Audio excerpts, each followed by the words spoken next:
하박국 2장 2절에서 11절까지 말씀 한 절씩 교독합니다. 여호와께서 내게 대답하여 이르시되 너는 이 묵시를 기록하여 판에 명백히 새기되 달려가면서도 읽을 수 있게 하라.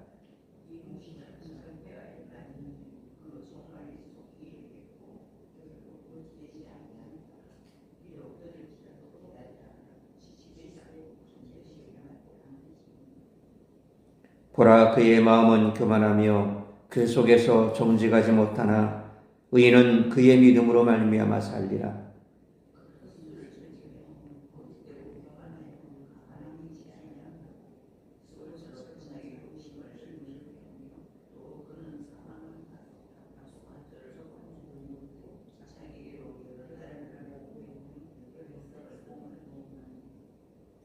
그 무리가 다 속담으로 그를 평론하며 조롱하는 시로 그를 풍자하지 않겠느냐. 곧 이르기를 화 있을진저 자기 소유 아닌 것을 모으는 자여 언제까지 이르겠느냐. 볼모 잡은 것으로 무겁게 짐진 자여.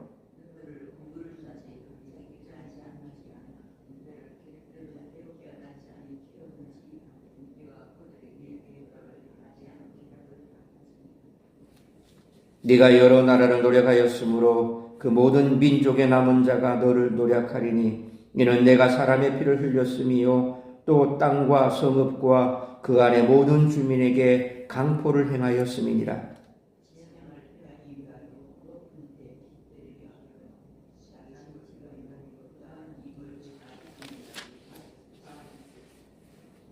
내가 많은 민족을 멸한 것이 내 집에 욕을 부르며 내 영혼에게 죄를 범하게 하는 것이 되었도다.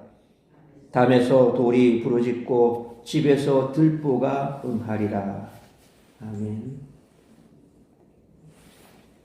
앞서 살펴본 1장 12절로 2장 1절에서는 하박국 선지자가 바벨론 사람들의 악행에도 불구하고 즉각적으로 그들을 심판하신다고 하나님께 불평의 탄원을 드렸습니다. 오늘 본문의 말씀은 이러한 선지자의 탄원에 대한 하나님의 응답입니다. 하나님은 장차 바벨론에 대해 어떤 일을 행하실 것인지를 하박국 선지자에게 환상과 재앙 신탁을 통해 알리십니다.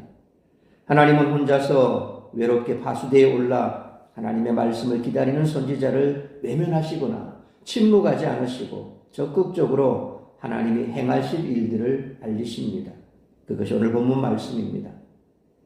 따라서 하나님은 복만 말씀하지 않고 조주도 말씀하시는데, 이와 같은 오늘 본문의 말씀을 통해 우리들이 깨달아야 할 것은 첫째로 2절로 3절 말씀처럼 성도는 어느 누구에게라도 구원의 복음을 전해야 한다는 것입니다. 하나님은 하박국 선지자에게 분명하고도 확실한 말씀으로 응답을 주셨습니다. 하나님은 바벨론을 향한 심판의 소식을 알리셨습니다. 바벨론이 비록 하나님의 도구로 사용되었더라도 그들의 탐심, 잔인함, 허탄한 태도가 용서될 수 있는 것은 아닙니다. 3절 말씀처럼 바벨론의 압제는 종식될 것이며 그 심판은 하나님이 정하신 때에 임할 것입니다. 그리고 2절 말씀처럼 하나님은 하박국에게 이 소식을 전파하라고 명하셨습니다. 심판의 날이 오기까지 계속해서 명백하게 전하라고 말씀하십니다. 이처럼 하나님은 이 세상이 맞이할 종말을 알려주셨습니다. 우리는 오늘 본문을 비롯한 신구약 성경 66권을 통해 하나님의 저주가 있다는 것과 심판날에 그 저주가 퍼부어질 것을 알 수 있습니다. 이 엄청난 사실을 알고 있다면 이를 모르고 있는 사람들에게 속히 알려야 합니다. 하나님은 우리를 통해 하나님의 심판과 저주의 소식이 많은 사람에게 알려지기를 원하십니다. 그 소식을 듣고 코웃음 치며 비웃는 사람도 있겠지만 엎드려 회개하고 예수 그리스도를 믿음으로 심판과 저주에서 구원받는 사람도 있을 것입니다. 그러므로 우리 역시 누군가로부터 복음을 듣고 예수 그리스도를 믿음으로 구원받은 자이기에 이제는 이 구원의 복음을 어느 누구에게라도 전하기 위해 힘쓰는 우리 모두가 되시기를 축원합니다. 두 번째로 4절로 8절 말씀처럼 교만과 탐욕은 하나님의 저주를 부른다는 것입니다. 하나님은 악인과 의인을 대조하며 바벨론의 악행을 지적하셨습니다. 바벨론 사람들은 5절로 7절 말씀처럼 자만심 때문에 교만했으며 만족할 줄 모르는 탐욕으로 민족들을 정복하며 그들의 소유를 빼앗았습니다. 이에 하나님은 그들이 받을 심판을 언급하셨습니다. 하나님은 그들의 악행을 다 보고 계시며 결국에 그들을 심판하실 것입니다. 8절 말씀처럼 그들이 다른 사람들의 피를 흘린 것처럼 그들도 피를 흘리고 다른 민족을 노략한 것처럼 그들도 다른 민족에게 노략을 당할 것입니다. 끝없이 높아지려는 교만은 끝없는 탐욕을 불러일으키며 이는 결국 고통 가득한 지옥으로 가는 지름길입니다. 교만한 사람은 자기가 자기를 다스리며 또 나아가 하나님을 멸시합니다. 교만은 하나님을 반역하는 죄이므로 하나님은 교만을 싫어하십니다.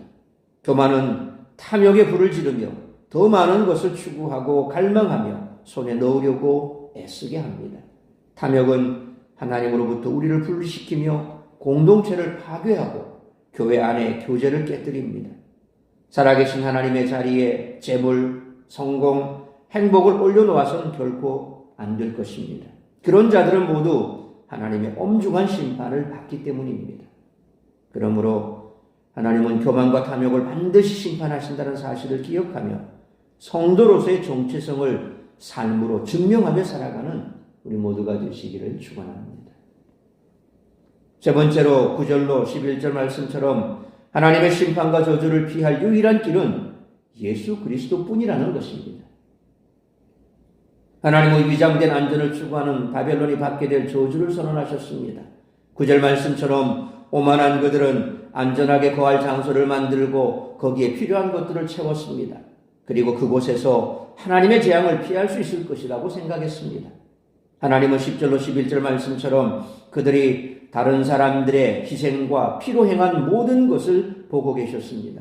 그들이 쌓은 돌과 들보는 그들이 저지른 악행의 명백한 증거물이요 증인입니다.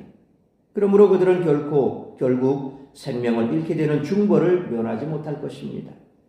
아무도 하나님의 저주를 피할 수 없습니다. 그럼에도 세상 사람들은 하나님의 심판과 저주를 비웃으며 다시 바벨탑을 쌓고 있습니다. 그들은 자신들이 건축하는 탑과 성이 하나님의 심판과 저주로부터 자신을 보호해 줄 것이라고 착각합니다. 하나님은 바벨론이 행한 모든 죄악을 기억하셨고 그들이 행한 대로 그들을 심판하셨습니다. 사람은 반드시 하나님의 심판을 받습니다. 지옥은 분명히 있으며 하나님은 각 사람이 행한 대로 심판하시기에 이 땅의 모든 사람은 마땅히 저주받아 지옥에 떨어져야 합니다. 그 어떤 사람도 자신이 지옥에 떨어지는 것을 거부하거나 이의를 제기할 수 없습니다. 그런데 이와 같은 하나님의 엄중한 심판을 피할 수 있는 길이 하나 열렸습니다. 하나님은 우리가 받아야 할 저주를 독생자 예수 그리스도에게 퍼부으셨습니다. 그분은 우리를 대신해서 하나님의 저주를 받고 십자가에 못 박혀 죽으시고 부활하셨습니다. 예수 그리스도를 믿음으로 그분과 연합되는 것만이 하나님의 저주를 피할 수 있는 유일한 길입니다. 그러므로 하나님의 심판과 저주를 피할 유일한 길은 예수 그리스도뿐이므로 유일한 피난처시요 구원의 방주가 되시는 예수 그리스도를 전하는 우리 모두가 되시기를 축원합니다.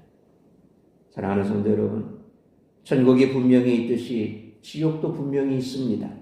하나님의 복이 있듯이 하나님의 저주도 분명히 있습니다. 하나님이 정하신 마지막 심판날이 다가오고 있습니다.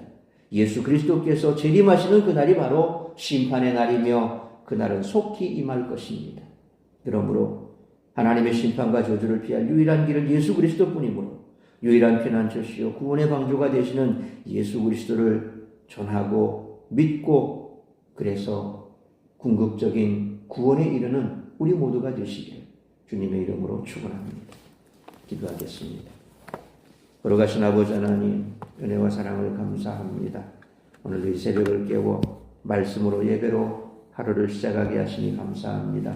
오늘 주신 말씀처럼 결국 하나님 앞에 이 악한 세상, 왜 하필이면 우리를 대적하는 우리보다 더 악한 바벨론을 들어 우리를 치시냐고 항변했던 하박국에게 하나님께서는 말씀하셨습니다. 우리가 기도하면 하나님은 반드시 응답합니다. 그러므로 하나님께서 우리를 향하신 뜻이 무엇인지를 우리가 바로 알고 바로 깨달아 하나님의 뜻 가운데 살아야 할 것이 분명해졌습니다. 오늘도 우리를 향한 하나님의 뜻이 무엇인지, 우리는 이 땅 가운데 구원받은 하나님의 백성으로 하나님께서 우리를 먼저 구원하신 분명한 뜻이 있습니다. 우리를 먼저 구원하심은 그저 예수 믿고 구원받고 복받는 삶을 살아가는 것이 아니라 이미 우리에게는 복이 주어졌고 그 모든 복을 하나님께서 주시겠다고 약속하셨습니다. 그것보다 우선되는 것은 바로 영혼을 구원하는 것입니다. 내가 이 땅 가운데 살아 숨쉬고 있고 여전히 하나님의 백성으로 구원받은 자로 살아가는 것은 이 땅에 죽어가는 많은 영혼들이 있기에 그들에게 다가가서 구원의 복음을 전하라는 것입니다. 그것이 바로 우리에게 주어진 사명입니다. 바수꾼에게 주어진 사명입니다. 바수꾼이 제대로 그 사명을 감당하지 못하면 그에게 그 핏값을 묻겠다고 말씀하셨습니다. 우리가 받은 사명은 그것입니다. 우리에게 주어진 축복은 하나님이 때가 되면 부어주십니다. 우리에게 주어진 사명 잘 감당하면 구하지 않은 것도 하나님께서 주시겠다고 약속하셨습니다. 너희를 먼저 그의 나라와 그의 의를 구하라고 말씀하셨습니다. 그것이 우리가 감당해야 될 사명이요 우리가 가장 우선시해야 될 사명인 줄 믿습니다. 심판의 때는 반드시 옵니다. 어느 누구 예외 없이 심판대에 서야 됩니다. 그럴 때에 우리에게 주어진 이 귀한 사명 감당하지 못해 심판대에서 영벌에 버려지는 자가 있다면 하나님께서 우리에게 그 핏값을 물으실 것입니다. 오늘 이 한날도 내가 감당해야 될 이 귀한 사명 잘 감당하게 하여 주옵시고 나를 통해서 참으로 한 생명이 구원을 얻고 영생을 얻는다면 그것보다 더 귀한 일이 어디 있겠습니까? 그러므로 오늘도 우리가 입술을 열어 내가 감당해야 될 이 귀한 구원의 사명, 천국 복음을 증거하는 이 사명 잘 감당하는 복된 한 날의 삶을 살아가는 우리 모든 성도들이 되게 하시고 또한 구원받은 하나님의 백성다운 그 정처생에 걸맞는 삶을 살아낼 수 있는 복된 한 날이 될 수 있기를 간절히 빌고 소원하오며 이 모든 말씀 우리 주 예수 그리스도의 이름으로 기도하옵나이다. 아멘.